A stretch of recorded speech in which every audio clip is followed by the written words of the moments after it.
ਚਾਨਣ ਸਿੰਘ ਬੜਾ ਵੱਡਾ ਅਮੀਰ ਤਰੀਨ ਬਦਮਾਸ਼ ਸੀਗਾ। ਬਦਮਾਸ਼ ਸੀ। ਬਦਮਾਸ਼ ਅੱਛਾ। ਆ ਚਾਨਣ ਸਿੰਘ ਸਪੈਰ ਪੋਸਟ ਦਾ ਮੁੰਡਾ। ਉਹਦੇ ਨਾਲ ਸਾਡੇ ਵੱਡਿਆਂ ਦੀ ਬੜੀ ਮੁਹੱਬਤ ਸੀ। ਅੱਛਾ। ਉਹ ਸਾਨੂੰ ਆਣ ਕੇ ਤੇ ਡੱਕਦਾ ਸੀ ਵੀ ਮੈਂ ਤੁਹਾਡੀ ਹਿਫਾਜ਼ਤ ਕਰਾਂਗਾ, ਤੁਸੀਂ ਜਾਓ ਨਾ, ਇੱਥੇ ਰਹੋ। ਆਪਣੇ ਪਿੰਡ ਦਾ ਕੀ ਨਾਮ ਜੀ? ਮੁਸਤਫਾਬਾਦ ਸੈਦਾਂ ਦਾ। ਮੁਸਤਫਾਬਾਦ ਸੈਦਾਂ ਦਾ ਤਹਿਸੀਲ ਜ਼ਿਲ੍ਹਾ ਕਿਹੜਾ ਲੱਗਦਾ ਸੀ? ਤਹਿਸੀਲ ਖਾਸ ਗੁਰਦਾਸਪੁਰ, ਜ਼ਿਲ੍ਹਾ ਗੁਰਦਾਸਪੁਰ।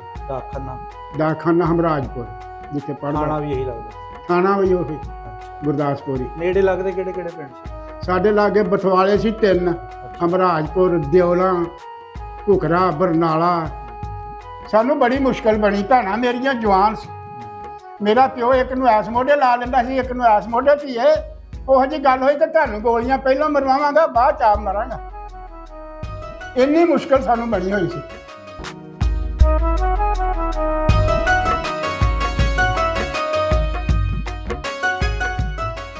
ਅਸਲਾਮ ਵਾਲੇਕੁਮ, ਸਤਿ ਸ੍ਰੀ ਅਕਾਲ, ਪ੍ਰਣਾਮ ਦੋਸਤੋ। ਇੱਕ ਪਿੰਡ ਪੰਜਾਬ ਦਾ ਚੈਨਲ ਦੀ ਟੀਮ ਅੱਜ ਪਹੁੰਚੀ ਚੱਕ ਨੰਬਰ 371 ਜੀਂਬੇ ਭਗਤੂਪੁਰਾ ਵਿੱਚ। ਇਹ ਗੋਇਰਾ ਤਹਿਸੀਲ ਦਾ ਇੱਕ ਪਿੰਡ ਆ। ਗੋਇਰੇ ਦੇ ਬਿਲਕੁਲ ਨਾਲ ਹੀ ਲੱਗਦਾ ਆ। ਦੋ ਆਬਾਦੀਆਂ, ਇੱਕ 371 ਗੰਡਾ ਸਿੰਘ ਆ, ਇੱਕ 371 ਭਗਤੂਪੁਰਾ। ਮੁਹੰਮਦਪੁਰਾ ਨਾਂ ਰੱਖਿਆ। ਹੁਣ ਇੱਥੇ ਸਾਡੀ ਮੁਲਾਕਾਤ ਬਾਬਾ ਜੀ ਅਬਦੁਰਰਹਿਮਾਨ ਦੇ ਨਾਲ ਆ, ਜਿਹੜੇ ਪਿੰਡ ਮੁਸਤਫਾਬਾਦ ਵਿੱਚ ਉੱਠ ਕੇ ਆਏ ਆ। ਬਿਲਕੁਲ ਬਾਰਡਰ ਦੇ ਨਾਲ ਹੀ ਪਿੰਡ ਲੱਗਦਾ ਹੈ ਜੀ। ਤੇ ਅੱਜ ਦੀ ਵੀਡੀਓ ਵਿੱਚ ਤੁਸੀਂ ਦੇਖੋਗੇ ਕਿ ਬਾਬੇ ਦੇ ਜੰਮਣ ਤੋਂ ਪਹਿਲੇ ਹੀ ਬਾਬੇ ਦੀ ਮੰਗਣੀ ਹੋ ਗਈ ਸੀ। ਕਿਸ ਤਰ੍ਹਾਂ ਹੋਈ ਸੀ ਉਹ ਸਾਰੀ ਤੁਸੀਂ ਵੀਡੀਓ ਦੇਖੋਗੇ। ਔਰ ਇੱਕ ਚਾਨਣ ਸਿੰਘ ਉੱਥੋਂ ਦਾ ਬਦਮਾਸ਼ ਸੀਗਾ। ਇਹਨਾਂ ਤੇ ਕੀ ਅਹਿਸਾਨ ਆ, ਕਿਸ ਤਰ੍ਹਾਂ ਉਹਨੇ ਇਹਨਾਂ ਦੀ ਮਦਦ ਕੀਤੀ ਆ, ਔਰ ਬਾਬਾ ਜੀ ਅੱਜ ਵੀ ਉਹਨਾਂ ਦੇ ਬਾਰੇ ਕੀ ਖਿਆਲਾਤ ਰੱਖਦੇ, ਉਹ ਸਾਰੇ ਤੁਸੀਂ ਅੱਜ ਦੀ ਵੀਡੀਓ ਵਿੱਚ ਦੇਖੋਗੇ। ਅਸਲਾਮ ਵਾਲੇਕੁਮ ਬਾਬਾ ਜੀ। ਵਾਲੇਕੁਮ ਅਸਲਾਮ ਜਨਾਬ। ਬਾਬਾ ਜੀ ਆਪਣਾ ਨਾਮ ਦੱਸੋ ਕੀ? ਅਬਦੁਰਰਹਿਮਾਨ ਵਲਦ ਮੁਹੰਮਦ ਸ਼ਫੀ। ਅੱਛਾ ਜੀ। ਤੇ ਦਾਦੇ ਤੱਕ ਵੀ ਯਾਦ ਆ? ਬਾਬਾ ਮੇਹਰਦੀਨ ਤੇ ਬਾਬਾ ਉਹਦਾ ਆਰਫ, ਮੁਹੰਮਦ ਆਰਫ। ਅੱਛਾ। ਆਪਣੀ ਕਿਹੜੀ ਬਰਾਦਰੀ ਆ? ਰਾਈ ਬਰਾਦਰੀ। ਰਾਈ ਬਰਾਦਰੀ ਆ। ਬਜ਼ੁਰਗੋ ਆਪਣੀ ਕਿੰਨੀ ਉਮਰ ਸੀਗੀ? ਮੇਰੀ ਉਦੋਂ 17 ਕੁ ਸਾਲ ਉਮਰ ਸੀ। ਸਾਥੋਂ ਇੱਕ ਕੋ ਹਮਰਾਜਪੁਰ ਸੀਗਾ, ਉੱਥੇ ਪ੍ਰਾਇਮਰੀ ਸਕੂਲ ਸੀ। ਉੱਥੇ ਮੈਂ 4 ਜਮਾਤਾਂ ਪੜ੍ਹੀਆਂ। ਬੱਲੇ ਬੱਲੇ। ਉਸ ਟਾਈਮ ਪੈਦਲ ਜਾਣਾ, ਪੈਦਲ ਉਦੋਂ ਆਉਣਾ। ਮੈਂ ਕਿਹਾ ਚੌਥੀ ਤੱਕ ਹੀ ਹੁੰਦਾ ਸੀ ਪ੍ਰਾਇਮਰੀ ਸਕੂਲ? ਚੌਥੀ ਤੱਕ ਹੀ ਸੀ। ਆਪਣੇ ਪਿੰਡ ਦਾ ਕੀ ਨਾਮ ਜੀ? ਮੁਸਤਫਾਬਾਦ ਸੈਦਾਂ ਦਾ। ਮੁਸਤਫਾਬਾਦ ਸੈਦਾਂ ਦਾ। ਤਹਿਸੀਲ ਜ਼ਿਲ੍ਹਾ ਕਿਹੜਾ ਲੱਗਦਾ ਸੀ? ਤਹਿਸੀਲ ਖਾਸ ਗੁਰਦਾਸਪੁਰ, ਜ਼ਿਲ੍ਹਾ ਗੁਰਦਾਸਪੁਰ। ਡਾਕਖਾਨਾ ਹਮਰਾਜਪੁਰ ਜਿੱਥੇ ਪੜ੍ਹਦਾ। ਥਾਣਾ ਵੀ ਇਹੀ ਲੱਗਦਾ ਸੀ? ਥਾਣਾ ਵੀ ਉਹੀ ਅੱਛਾ, ਗੁਰਦਾਸਪੁਰ ਹੀ। ਨੇੜੇ ਲੱਗਦੇ ਕਿਹੜੇ ਕਿਹੜੇ ਪਿੰਡ ਸੀ? ਸਾਡੇ ਲਾਗੇ ਬਥਵਾਲੇ ਸੀ 3, ਹਮਰਾਜਪੁਰ, ਦਿਓਲਾ, ਘੁਕਰਾ, ਬਰਨਾਲਾ, ਲੱਖੋਵਾਲ, ਕਾਲਾ ਨੰਗਲ, ਦੀਨਾਨਗਰ, ਵਾਂਖਾ। ਇਹ ਸਾਰੇ ਲਾਗੇ ਲਾਗੇ ਗਾਂਢੀਆਂ, ਪਨਿਆੜ। ਅੱਛਾ। ਭੁਕਰਾ, ਬਰਨਾਲਾ। ਠੀਕ ਆ। ਸੱਦਾ, ਸੇਖਾ। ਅੱਛਾ। ਬਾਬਾ ਜੀ ਆਪਣਾ ਜਿਹੜਾ ਪਿੰਡ ਸੀਗਾ ਹਾਂਜੀ ਮੁਸਤਫਾਬਾਦ ਹਾਂਜੀ, ਇਹਦੇ ਵਿੱਚ ਸਾਰੇ ਸਿੱਖ ਸੀ ਜਾਂ ਮੁਸਲਮਾਨ ਵੀ ਸੀ? ਅਸੀਂ ਸਾਰੇ ਮੁਸਲਮਾਨ ਸੀ, ਸਾਡੇ ਕੋਈ ਸਿੱਖ ਨਹੀਂ ਸੀ। ਅੱਛਾ, ਕੋਈ ਸਿੱਖ ਨਹੀਂ ਸੀ? ਨਾ ਹਿੰਦੂ ਨਾ ਸਿੱਖ। ਅੱਛਾ। ਤੇ ਜਦੋਂ ਫਿਰ ਸਨ 47 ਦਾ ਐਲਾਨ ਹੋ ਗਿਆ, ਮੈਂ 7ਵੀਂ ਜਮਾਤ ਚ ਪੜ੍ਹਦਾ ਸਾਂ, ਜ਼ਿਲ੍ਹੇ ਗੁਰਦਾਸਪੁਰ। ਤੇ 2.5 ਮਹੀਨੇ ਦੀਆਂ ਛੁੱਟੀਆਂ ਪੈ ਗਈਆਂ। ਤੇ ਛੁੱਟੀਆਂ 'ਚ ਗਦਰ ਪਿਆ 47 ਚ। ਕਿੰਨਵੀਂ ਚ ਪੜ੍ਹਦੇ ਸੀ? ਉਦੋਂ ਮੈਂ 7ਵੀਂ ਚ ਪੜ੍ਹਦਾ ਸਾਂ। ਅੱਛਾ, ਉਹ ਫਿਰ ਪਿੰਡੋਂ ਅੱਗੇ ਹੋਰ ਸਕੂਲ ਚਲੇ ਗਏ ਸੀਗੇ? ਆਹ ਹਮਰਾਜਪੁਰ 4 ਪੜ੍ਹੀਆਂ। ਅੱਛਾ। 4 ਪ੍ਰਾਇਮਰੀ ਕਰਕੇ ਤੇ ਫਿਰ ਗੁਰਦਾਸਪੁਰ ਚਲਾ ਗਿਆ। ਉੱਥੇ 5ਵੀਂ 6ਵੀਂ 7ਵੀਂ ਚ ਪੜ੍ਹਦਾ ਸੀ। ਤੇ ਫਿਰ ਗਦਰ ਪੈ ਗਿਆ? ਇਹ ਗਦਰ ਪੈ ਗਿਆ। ਠੀਕ ਆ। ਜਾੜਾ। ਹਾਂਜੀ। ਫਿਰ ਗਦਰ ਪੈ ਗਿਆ। ਕਹਿਣ ਲੱਗੇ ਵੀ ਜਿਹਨਾਂ ਪਾਕਿਸਤਾਨ ਨੂੰ ਵੋਟ ਦਿੱਤਿਆ ਉਹ ਪਾਕਿਸਤਾਨ ਚੱਲ ਜਾਣ, ਜਿਹਨਾਂ ਇੰਡੀਆ ਨੂੰ ਵੋਟ ਦਿੱਤਿਆ ਉਹ ਇੰਡੀਆ 'ਚ ਰਹਿਣ। ਉੱਥੇ ਐਲਾਨ ਹੋਇਆ, ਫਿਰ ਤੁਰ ਪਏ। ਉਹਦੇ ਸਾਡੇ ਸੈਯਦ ਸੀ, ਉਹ ਬੜੇ ਅਮੀਰ ਆਦਮੀ, 2-3 ਪਿੰਡਾਂ ਦੇ ਮਾਲਕ ਸੀ। ਅੱਛਾ। ਪੜ੍ਹੇ ਲਿਖੇ ਸਾਰੇ। ਉਹ ਤੇ ਸਾਥੋਂ ਪਹਿਲਾਂ ਹੀ ਨਿਕਲ ਗਏ, ਗੱਡੀਆਂ ਕਰਾਈਆਂ ਤੇ ਗੱਡੀਆਂ ਤੇ ਨਿਕਲ ਕੇ ਲਾਹੌਰ ਆ ਗਏ। ਅਸੀਂ ਫਿਰ ਜਿਹੜੇ ਜ਼ਿਮੀਂਦਾਰ ਸੀ ਇਹਨੇ ਫਿਰ ਉੱਥੇ ਹਮਰਾਜਪੁਰ ਕੰਪ ਲਾ ਲਿਆ। ਹੋਰ 5-7 ਪਿੰਡ ਆਲੇ ਦੁਆਲੇ ਜਿਹੜੇ ਉੱਥੇ ਕੰਪ ਲਾ ਲਿਆ। ਉੱਥੇ ਸਾਰੇ ਇਕੱਠੇ ਹੋ ਕੇ 2-3 ਦਿਨ ਉੱਥੇ ਰਹੇ ਤੇ ਫਿਰ ਐਲਾਨ ਹੋਇਆ ਵੀ ਨਿਕਲ ਜਾਓ ਇੱਥੋਂ। ਡੇਰੇ ਵਾਲੇ ਪੁਲ ਤੇ ਬੜੀ ਕਤਲੋ ਗਾਰਦ ਬੜੀ ਹੁੰਦੀ ਸੀ, ਉੱਥੇ ਲੁੱਟਮਾਰ ਬੜੀ ਹੁੰਦੀ। ਉੱਧਰ ਨਹੀਂ ਅਸੀਂ ਗਏ। ਅਸੀਂ ਗਏ ਹਾਂ ਸਿੱਧੇ ਤਿੰਮੋ ਵਾਲੇ ਪੱਤਣ ਨੂੰ। ਤਿੰਮੋ ਵਾਲਾ ਪੱਤਣ ਵੱਜਦਾ ਸੀ, ਉੱਥੇ ਬੇੜੀਆਂ ਤੋਂ ਪਾਰ ਲੰਘਣਾ ਸੀ। ਅਸੀਂ ਜਿਹੜੇ ਉੱਥੋਂ ਤੁਰੇ ਤੇ ਜਿਹੜਾ ਮਰਾਸੀ ਇੰਡੀਆ 'ਚ ਸੂਰ ਚਾਰਦੇ ਸੀ, ਉਹ ਕਹਿੰਦੇ ਤੁਹਾਡਾ ਤੇ ਜ਼ਿਲ੍ਹਾ ਪਾਕਿਸਤਾਨ ਹੋ ਗਿਆ। ਉਹਨਾਂ ਦਾ ਮਕਸਦ ਇਹ ਸੀ ਵੀ ਇਹਨਾਂ ਨੂੰ ਰੋਕ ਦਈਏ ਤੇ ਸਾਰੇ ਕੰਪ ਇਕੱਠਾ ਕਰਕੇ ਤੇ ਇਹਨਾਂ ਨੂੰ ਲੁੱਟਮਾਰ ਕਰ ਦਈਏ। ਅੱਛਾ। ਤੁਹਾਡਾ ਜ਼ਿਲ੍ਹਾ ਜਿਹੜਾ ਪਾਕਿਸਤਾਨ ਹੋ ਗਿਆ, ਤੁਸੀਂ ਨਾ ਜਾਓ।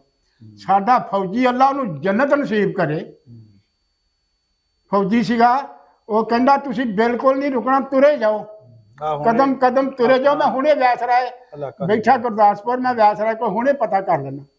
ਉਹਨੇ ਪਤਾ ਕੀਤਾ, ਉਹਨੇ ਕਹਿੰਦਾ ਨਹੀਂ ਬਿਲਕੁਲ ਗੁਰਦਾਸਪੁਰ ਵੀ ਇੰਡੀਆ 'ਚ ਆ ਗਿਆ ਤੇ ਨਿਕਲ ਜਾਣ ਆਪਣੇ ਪਾਕਿਸਤਾਨ। ਅੱਛਾ। ਉਹ ਫਿਰ ਜਿਹੜੇ ਬੰਦੇ ਤਿੰਨ ਐਲਾਨ ਕਰਦੇ ਫਿਰਦੇ ਸੀ ਉਹਨਾਂ ਨੂੰ ਉਹਨੇ ਫਿਰ ਉਹ ਫੌਜੀ ਨੇ ਪੁੱਛਿਆ ਕਿੱਥੇ ਨੇ, ਉਹਨਾਂ ਦੱਸਿਆ ਵਾ, ਕਹਿੰਦਾ ਐਸ ਬੰਨੇ ਪੈ ਕੇ ਨਿਕਲ ਜਾਓ ਬਾਹਰ। ਉਹਨਾਂ ਨੂੰ ਨਾ ਕੰਪ 'ਚੋਂ ਬਾਹਰ ਕੱਢ ਦਿੱਤਾ ਵੀ ਜੇ ਇੱਥੇ ਇਹਨਾਂ ਨੂੰ ਮਾਰ ਜਿਹੜੇ ਕੋਈ ਹੋਰ ਨਾ ਨੁਕਸਾਨ ਹੋ ਜਾਏਗਾ।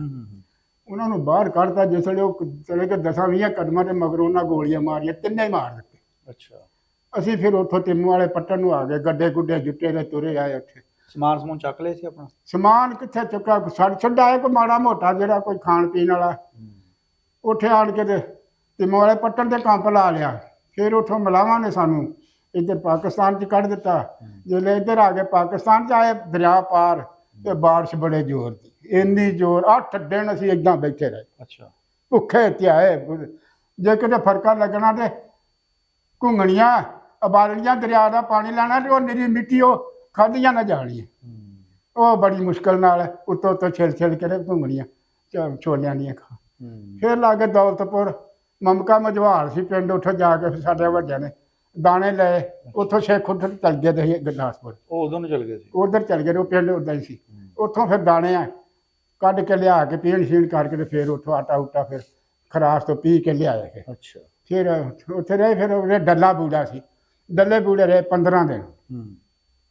ਕਹਿਣ ਲੱਗੇ ਵੀ ਅਸੀਂ ਹੁਣ ਜਾਣਾ ਪਾਕਿਸਤਾਨ ਗਾਂ। ਇੱਥੇ ਅਸੀਂ ਆ ਮੂੰਗੀ ਬੰਗਲੇ ਦੇ ਕੋਲ। ਹਾਂਜੀ। ਇੱਥੇ ਸਾਡੇ ਤਾਏ ਚਾਚੇ ਸੀ, ਉਹਨਾਂ ਅੱਗੇ ਰਕਬੇ ਲਏ ਹੋਏ ਸੀ।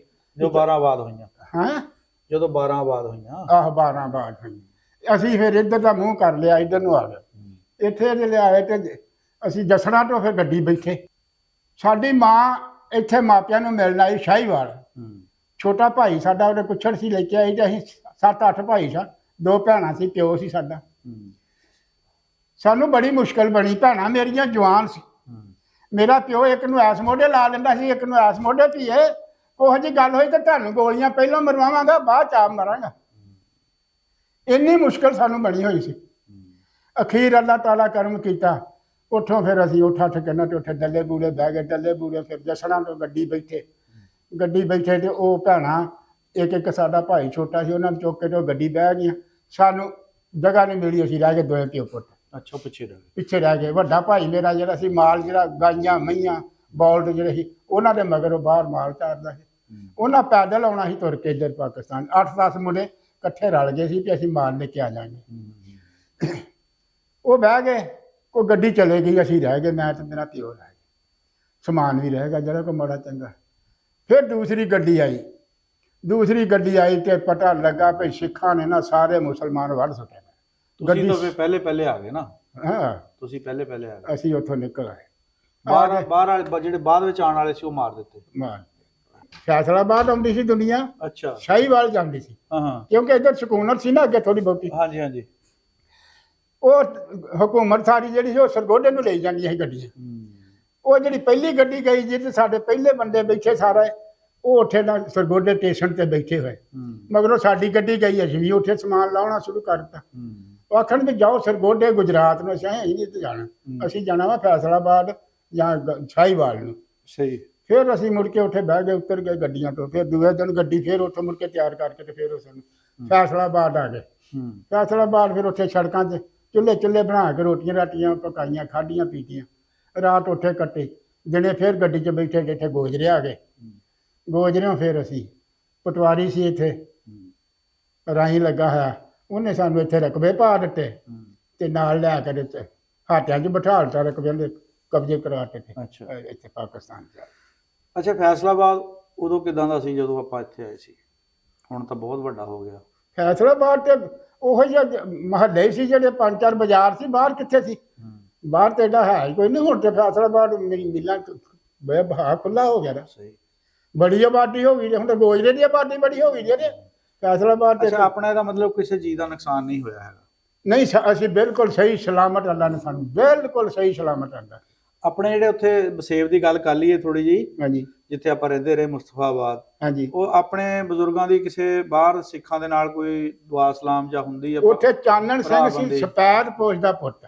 ਅੱਛਾ। ਚਾਨਣ ਸਿੰਘ ਬੜਾ ਵੱਡਾ ਅਮੀਰ ਤਰੀਨ ਬਦਮਾਸ਼ ਸੀਗਾ। ਬਦਮਾਸ਼ ਸੀ। ਬਦਮਾਸ਼ ਸੀ। ਅੱਛਾ। ਆ ਚਾਨਣ ਸਿੰਘ ਸਪੈਰ ਪੋਸਟ ਦਾ ਮੁੰਡਾ, ਉਹਦੇ ਨਾਲ ਸਾਡੇ ਵੱਡਿਆਂ ਦੀ ਬੜੀ ਮੁਹੱਬਤ ਸੀ। ਅੱਛਾ। ਉਹ ਸਾਨੂੰ ਆਣ ਕੇ ਤੇ ਡੱਕਦਾ ਸੀ ਵੀ ਮੈਂ ਤੁਹਾਡੀ ਹਿਫਾਜ਼ਤ ਕਰਾਂਗਾ, ਤੁਸੀਂ ਜਾਓ ਨਾ, ਹਾਂ। ਇੱਥੇ ਰਹੋ।